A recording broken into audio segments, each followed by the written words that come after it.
Al-Azhar University is one of the most prestigious Islamic institutions within the Muslim world.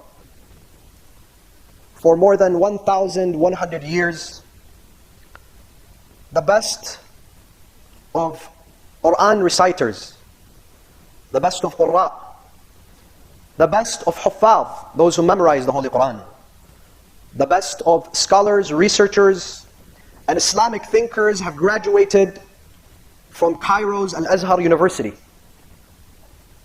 Al-Azhar University is also the second oldest degree-offering university around the world. Al-Azhar University is a symbol and an icon of Islamic learning at its finest for millions upon millions of Muslims around the world. Indeed, one of the most iconic institutions in Egypt and its most important Islamic heritage. Al-Azhar takes its name from the glorious name of Lady Fatimi Zahra. It is named Al-Azhar after the only outliving child to Rasulullah, the only child that outlived the seal of messengers, Fatima. Fatima's name not only inspired the establishment of Al-Azhar, but Fatima's words, Fatima's actions have inspired millions upon millions of people around the world and within the course of history.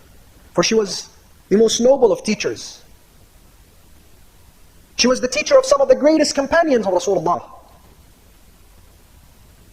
Amongst her students was arguably the greatest companion of Rasulullah, Salman al-Farisi, or Salman al-Muhammadi, Jabir ibn Abdullah al-Ansari.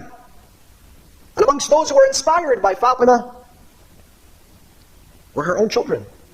So Fatima inspired Hassan, and Fatima inspired Hussein, and Fatima inspired her daughter Zainab. And that is enough of glory to be on her resume, to offer history and the world those three children. Al-Azhar today, according to Wikipedia, has 5,000 branches within Egypt and outside Egypt, with more than 2 million people involved with Al-Azhar. Whether they are teachers, whether they are students, whether they are speakers and orators and Quran reciters and researchers, 2 million people are involved with this Islamic seminary. Now, let me tell you when Shi'ism entered Egypt, because you see today, they take the credit away from the Fatimi Dynasty, that we'll talk about briefly. And they say that it was the worst of our time when the Fatimis were ruling. And may Allah bless the soul of Salah ad-Din al-Ayyubi, who came and took Egypt from the Shia.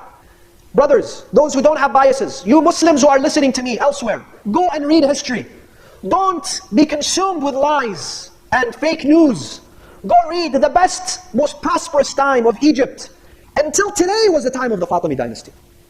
But it's not that Egypt was Sunni, then became Shia, then became Sunni. No, there were Shias in Egypt. Yes, the governing body was Sunni. When did Shi'ism enter Egypt? To your surprise, maybe you'll be astonished. Shi'ism entered Egypt with Islam. And the 21st year after Hijrah, the army of Umar ibn Khattab entered Egypt. Amongst those individuals who were sent in that specific battle by Amir al-Mu'mineen, by the permission of Amir al-Mu'mineen. I'll give you references to this. One of the references is Ayatollah Subhani's books, his books of research.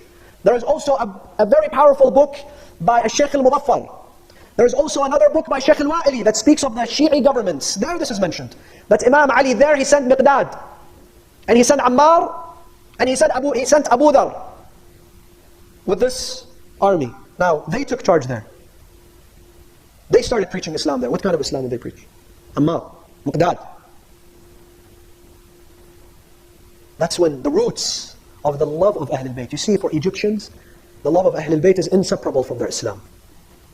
During the end of Bani al-Abbas, some of the Alawiyin, the children of Ali ibn Abi Talib, the Hashimiyin, and some of the Shia, they went to Egypt to be there, protected by the people of Egypt, because they loved the Ahlulbayt. By Ra's al-Hussein, by the shrine of Imam al-Hussein, and because prior to that, during the life of Imam al-Sadiq, as-Sayyida Nafisa bint al-Hasan. They went to Egypt. And Sayyida Nafisa, who was the grandson of Imam al-Hasan, and lived in the time of Imam al-Sadiq, and was a student of Imam al-Sadiq, for some reason she moved to Egypt with her son, with her husband. Who was her husband? Her husband was Ishaq. Ishaq, the son of Imam al-Sadiq. She went to Egypt there. When she went to Egypt at a young age, her story reminds me of the story of Sayyida Fatima Ma'suma bint Musa ibn Ja'far. She has a shrine there in Egypt, Sayyida Nafisa. Okay? When she went there, she became the teacher of the greatest ulama of Egypt. Imam Ahmad ibn Hanbal would come and study there with her. She would teach. She would teach. And all the muhaddiths and shuyukhs and scholars of Egypt would come and sit and they would listen to her. She became ill and she died. So her husband Ishaq wanted to take her body back to Medina and bury her in Medina, and he wanted to move back. The people of Egypt came, they begged him. They said, please, keep this body that belongs to Ahlulbayt here in Egypt. We want the blessings of this lady here in Egypt. So they buried her there, her shrine is there. So there was that love. That gave birth to a government under the name of Fatimi al-Zahra, called the Fatimi Dynasty. Whether you agree with the Fatimi Dynasty, or you disagree, or you think it was the most horrible time of history, or the best time of history, it's 210 years of Islamic history, how come nobody talks about it? In fact, we don't even talk about it. We the Shia, we may not know that there was a government for 200. It ruled from Syria to Spain, from Syria to Sudan, the Red Sea. 17 of the contemporary countries today were under the reign of the Fatimi Dynasty, including Mecca. They came and they established a government, and they built Cairo, al-Qahira. Their first capital was al-Mahdiyah, and then they sent a genius. Go look him up. His name is Jawhar al-Saqali, the head of their army to Qahira. He built the entire city, and he built al-Azhar, and then the Fatimi Khalifa al-Mahdi came and he resided in al-Qahira, and he prayed Salat al-Jum'ah in al-Qahira, in this al-Azhar mosque that you see today. This was built by the followers of Ahlulbayt. Even those who hate the Fatimi dynasty and its establishment, because it carries the name of Fatima, let's be real.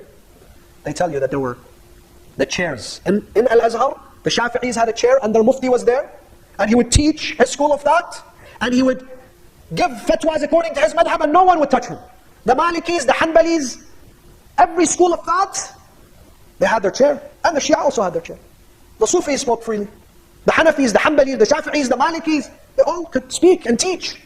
In fact, this was the genius of the Fatimi dynasty, because they were able to collect, by the end of the Fatimi dynasty, al-Maqrizi. Go read this historian, he's an Egyptian Sunni historian, al-Maqrizi. Taqiyullah al-Maqrizi. He says there were 2 million books, 2 million books that were gathered by the Fatimi dynasty in their library. Is this not something to be proud of for the Egyptians? For al-Azhar to deny their roots? And not only that, but the supreme judge was a Sunni. Of the Fatimi dynasty, the supreme judge was a Sunni. He would give a verdict according to your school of thought. What's your school of thought? Are you Shafi'i? He'll give you a Shafi'i fatwa. Are you Maliki? He'll give you a Maliki fatwa. Are you Shia? He'll give you a Shia fatwa.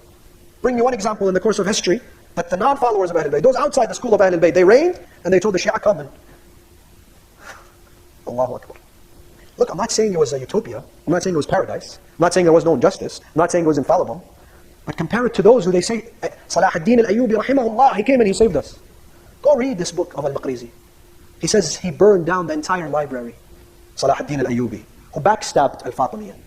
He came, there was a minister, a Kurdish minister, to the Fatimi Khalifa. He brought Salah ad-Din al-Ayyubi, because Salah ad-Din al-Ayyubi was also Kurdish. He brought him and he put him close to him. When that man died, Salah ad-Din al-Ayyubi took charge of the greatest ministry. He seized the al-Azhar mosque. He removed Hayya ala khair al-amal from the adhan. He forbid Ashura. He forbid the celebration of Ghadir. He began to seize all the ulama and the scholars. Then there was a coup d'etat and he burned down the library, 2 million books. And then he annihilated the Shia. He didn't drive them out. He didn't imprison them. He killed them. He murdered them. There was rivers of blood. Go read history. This person is the person that they say, rahmatullah alayh, he's the king of. Killed every single follower of Ahlulbayt. Destroyed them, demolished them. But I tell you, this is not how you can annihilate the madhab of Ahlulbayt. The madhab of Ahlulbayt is the mission of Allah.